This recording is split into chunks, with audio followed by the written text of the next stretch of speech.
Hello， 大家好，欢迎回到小镇杰西卡这个频道。那说起 Zara 呢，真是让人既爱又恨哦。爱的是它款式很多，上新速度超快，永远走在时尚潮流的尖端；恨的是呢，质量实在是良莠不齐哦，稍有不慎就会踩雷。那么作为 Zara 的资深用户，今天我就分享7大类我在 Zara 不会买的东西，希望对大家有所启发。记得简单订阅，同时加入我的 Facebook 和 WeChat 的私密购物群。那我们就开始了。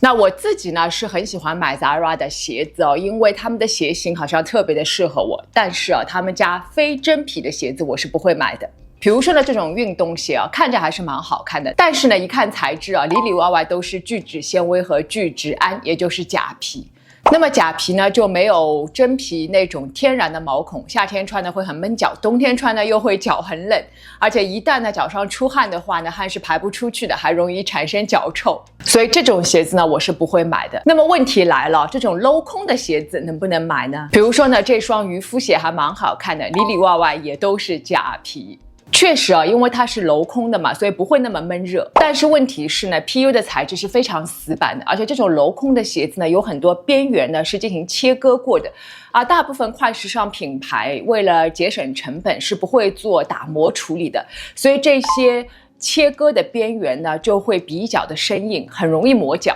而真皮的鞋子呢就不一样，因为真皮呢它会越穿越软，越穿越贴合脚型，所以我们很多时候会说啊，没关系的，穿几次就好了，就是指真皮鞋子的特点。但是假皮鞋子是不会的，一旦你穿上磨脚的话，就会磨一辈子，不用想了。那么 Zara 的真皮鞋能不能买呢？比如说它有很多鞋子都写了 leather， 好像是真皮也可以买，且慢哦。这里说的 leather 只是指外面那一层是真皮的，我们买鞋子呢，除了要看外层，还要看内衬。比如说这双鞋子，它的内衬就不是 leather， 而是一个叫做 polyamide 的东西，我也不知道什么东西，但是看名字就知道，基本上就是一个假皮，不会跑的。那这样的鞋子呢，穿上也不会透气的，所以大家买的时候呢，一定要注意。一般来说呢，我买这种外面是真皮，内衬是假皮的鞋子呢，我只会考虑买凉鞋。比如说这种啊，你看它的外面它就是真皮，这个是麂皮，而内里呢，这个是假皮的，因为它是凉鞋啦，穿着呢还是自带透气感的，所以问题不大。那最好买的呢，就是里外都是皮的鞋子，比如说我这双就是啊，但这种鞋子呢，其实 Zara 出的很少，因为售价太贵了，看到的话呢，就可以直接抢。不过我这一双呢已经断码了，我看了一下，他们有一双新出的凉鞋，就是里外全皮的，而且是限量发售的，这双鞋也蛮好看的，我觉得还挺值得买的。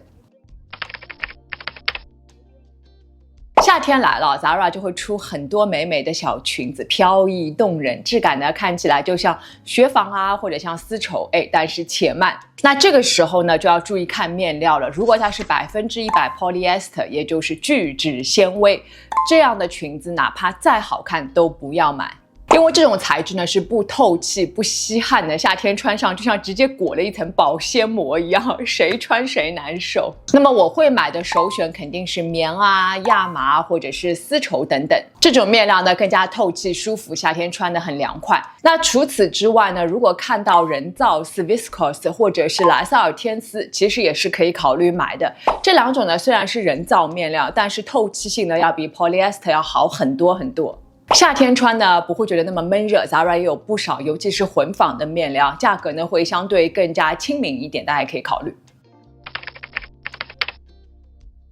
第3大类我不会买的就是大金扣外套，比如说这种类型的，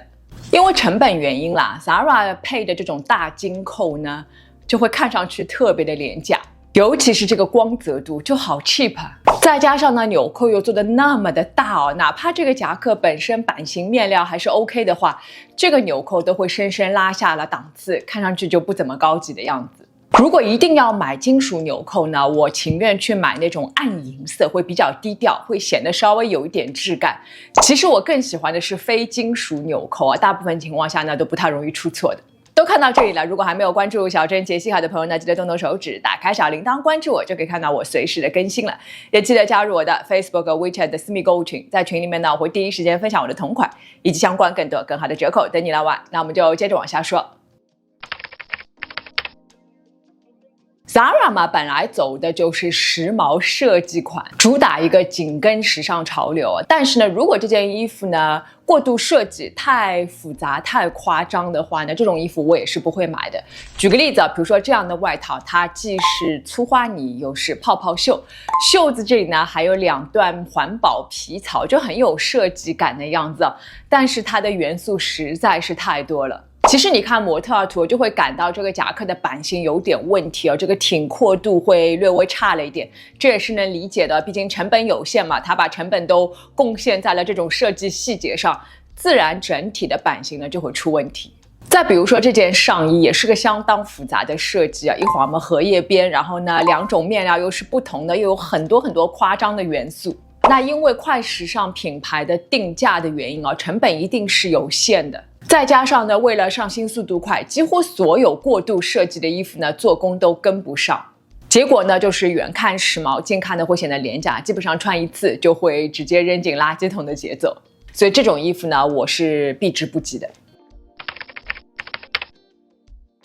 我呢，很少会在 Zara 里面买那种浓烈大印花的衣服，当然有可能一方面我自己更喜欢纯色衣服，但是更重要的是Zara 的定价决定了它的印花的质量呢，基本上都不太行。大家要知道，印花衣服呢要比纯色衣服要贵很多。那么一些高级的品牌，为什么他们的印花会好看呢？是因为他们会浪费大量的布料，就是为了要确保在门襟侧缝或者是这种拼接的地方呢，这个印花都是要对齐的。而 Zara 为了最大程度的节约面料，很少能够把花朵或者其他图案在各个拼接处给对齐的。比如说这件衬衫就是，你看门襟这里的花朵就是对得乱七八糟的，视觉上看上去就很廉价和粗糙。再加上你看它的2个领子都是没有做对称的，这件衣服就给我一种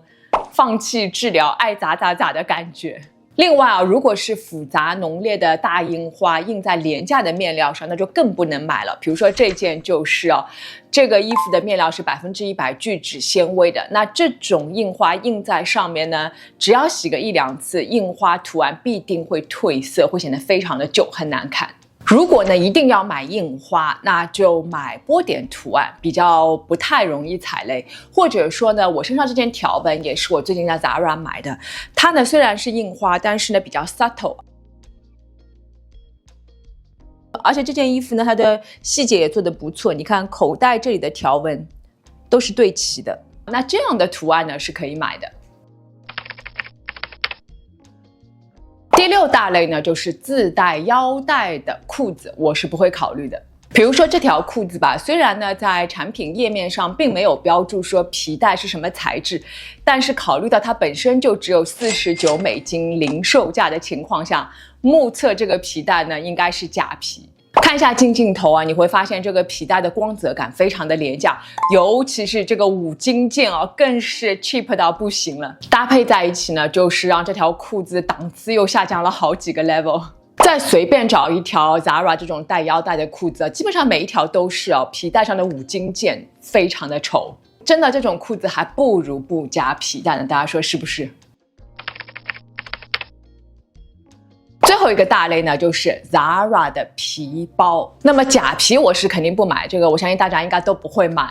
那真皮的包包呢，我也不会买的。虽然很多包包都号称是大牌平替而且看模特图都蛮种草的，跑到店里面呢，这个灯光一打感觉质感也不错。但是大部分包包真的品质不行，一背上身呢就会露馅。包型呢不太好，因为它用的这个皮料呢质量真的不过关。那更糟心的就是用了没多久就会开线或者脱皮等等。不信的话，大家去社交媒体搜一下，真是一搜一大把。但是呢，Zara包包也是可以买的，要买就买那些我们上海话叫 Vanilla 包，就是不二不三。比如说我之前买的就是这个钩针的包包，彩色条纹的，就是比较有季节性而且呢是特别适合度假或者是去海边这种场合，这样就不二不三的包，我觉得是可以买的。不过我这款呢是前2年的款式了，那今年他们出了一个钩针包包，我蛮喜欢的，这个白色很清爽，可以考虑买这个。还有这个新款的包包呢，我觉得也不错，它是贝壳做的，而且这个手柄是真的木头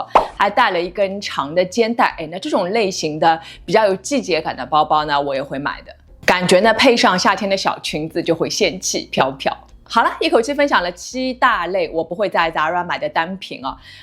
希望大家喜欢，大家有什么要补充的吗？也欢迎留言分享吧。如果喜欢这支影片的话呢，记得给我点一个赞吧。如果还没有关注小镇杰西卡的朋友呢，记得动动手指，打开小铃铛关注我，就可以看到我随时的更新了。也记得加入我的 Facebook、WeChat 的私密购物群，在群里面呢，我会第一时间分享我的同款以及相关更多更好的折扣等你来玩。那我们就下次见哦，拜拜。